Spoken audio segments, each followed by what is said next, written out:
I think we have just a great panel today. Happy to have with us a councilman out of Northeast Fresno, Gary Bredefeld. Good to see you, sir. Great to be here. Also, back with us, it's been a little bit, Jim Veros, our KC24 political analyst. Jim, welcome back, sir. Thank you very much. All right, and also with us, he's a trustee with the State Center Community College District, Eric Payne. Eric, good to see you. Thanks, Evan.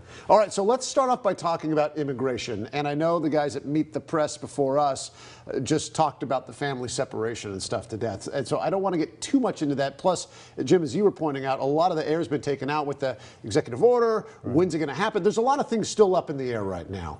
But the big thing that's still up in the air, and has been up in the air for months and years, is when are we going to see a truly comprehensive immigration bill that both Republicans and Democrats, even if they don't agree on everything, can at least put something together that gets signed and put into law? Do we see a path forward here with anything? Councilman, I mean, you're watching the news. I hope so. You know, the problem is it gets political, obviously. It's been politicized. Immigration has been for years. If you look at old footage of past presidents, they all say the same thing that our current president is saying, is that we got to do something about illegal immigration. Nothing happens. It's because it's political and people feel that they benefit from playing politics with it. The sad thing is, it is a dangerous thing for all of us in our country when we have illegals coming in here. We've seen MS-13 come in throughout the country, particularly in back east. We have to do something, and what we need are real statesmen, and that's lacking. I think you probably have a point right there. Jim, the problem here is that when we talk about the politics of it, the political cycle, especially the House of Representatives, it does not end. Never. I mean, as soon as you get reelected or elected, you are running for reelection. It's only every 2 years. Correct. And, you know, we keep repeating this every time immigration comes up. But this is an issue that both parties get to raise a lot of money on. The Republicans get to say, hey, we're running for office, we're going to build a wall, and we're going to secure American jobs, give us money, and we'll protect American workers. Democrats get to say, hey, give us money, and we're going to make everyone come together, and we're all going to get along. And no one gets to hold either party accountable in this particular topic because none of the people they're arguing over get to vote because they're not citizens.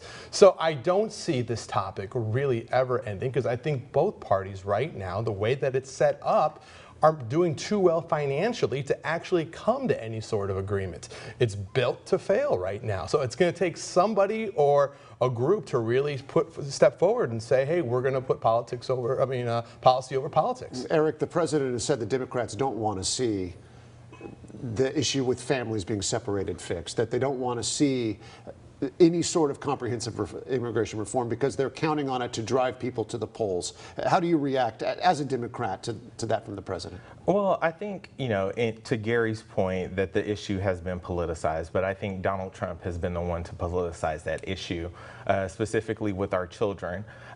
It's, you know, he's challenged our moral compass as a country, our conscience, and I think that we have, you know, a number of resources that are available. We've seen previous presidents administer the law relegated a number of years until Donald Trump gets into office, and now we're separating families. Children are, you know, toddlers are being tortured in these Walmart pop-up internment camps. Well, I don't know if we've heard about toddlers being tortured, well, although emotional torture. Emotional torture, that's sure, what it is. Yeah. And I know that there's an argument for that, and, you know, yeah. It's hard to think about these kids not being with the parents. I think most people agree that that's not something that we want to see. It's inhumane. Well, let me say, this has been going on a long time. This didn't just start with Donald Trump. This was going on during the Obama administration. And Donald Trump, when he came down that escalator, the first thing he talked about was immigration. And that's what sparked a nerve throughout the country. People said, we're tired of politicians just talking about it. This man said, we've got to secure our borders. We're going to secure our borders. We're going to build a wall. And we're going to really have legal immigration and not illegal immigration. And this has just been the latest effort to attack Donald Trump around these children that have been going on for years. It's either Stormy Daniels or it's immigration or it's he didn't meet with Kim Jong-un correctly, even though he stopped rockets from being. It's always attacking Donald Trump. Well, he did say some other words after coming down that escalator and about immigration and about he Mexican citizens that were. Absolutely, and some of that gets taken out of context. some of it doesn't. I mean, I'm not a I was gonna defender. say, I don't know. I'm not always a I think it defender. was firmly in context. with I'm what not was always a being said. defender of Yeah. Donald Trump. I mean, I think he hurts himself many, many times with his tweets. Sure. But I mean, this is about trying to destroy his presidency. If it's not Stormy, it's collusion. Or now the latest one is kids in these camps. In 2009, President Obama held the executive office. He also controlled the Senate and the House.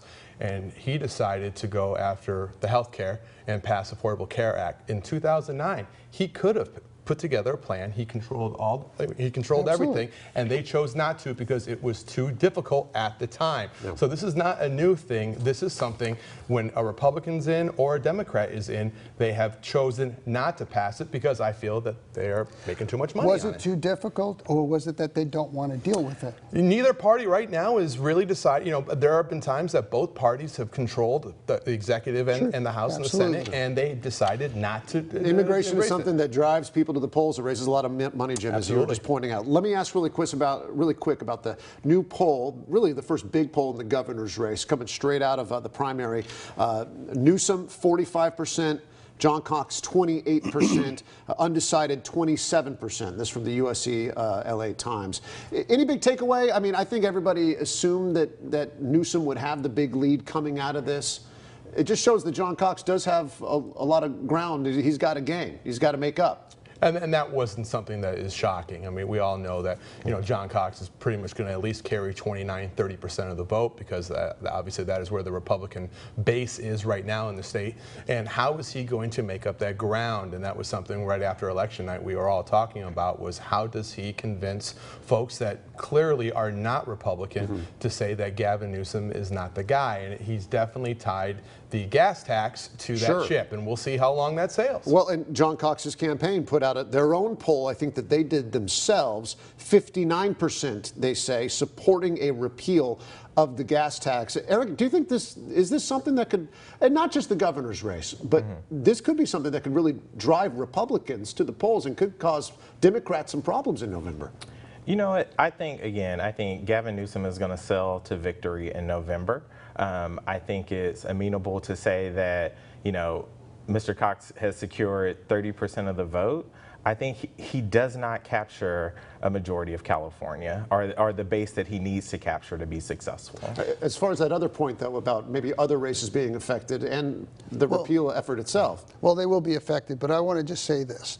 If you think the direction of California is going in the right direction with Prop 47, 57, weakening of criminal laws, sanctuary state, Gavin Newsom is your guy. All you got to do is look at San Francisco to see how well he ran that. We are going off a cliff in California, and I really encourage people to take a look at what Mr. Cox is saying in terms of turning around the taxes, the regulation in this state, and making us a safe state. We were the greatest state at one point, and we can be the greatest state again, but we've got to change the policies and the direction of the state. He showed himself more as a hard right guy in the primary. I expect to see him kind of shift back to more of the moderate that he really is in many ways, and so we'll see exactly the how down that ticket goes. will be affected. All right. Yeah. Thank you, gentlemen. Stay tuned. Stay here. Don't go anywhere. We got more to talk about. We have a lot more coming up after this, including my sit-down with Fresno Mayor Lee Brand. In fact, he shares his vision for Fresno and what he wants to do with millions of dollars that does not involve spending it. That's next.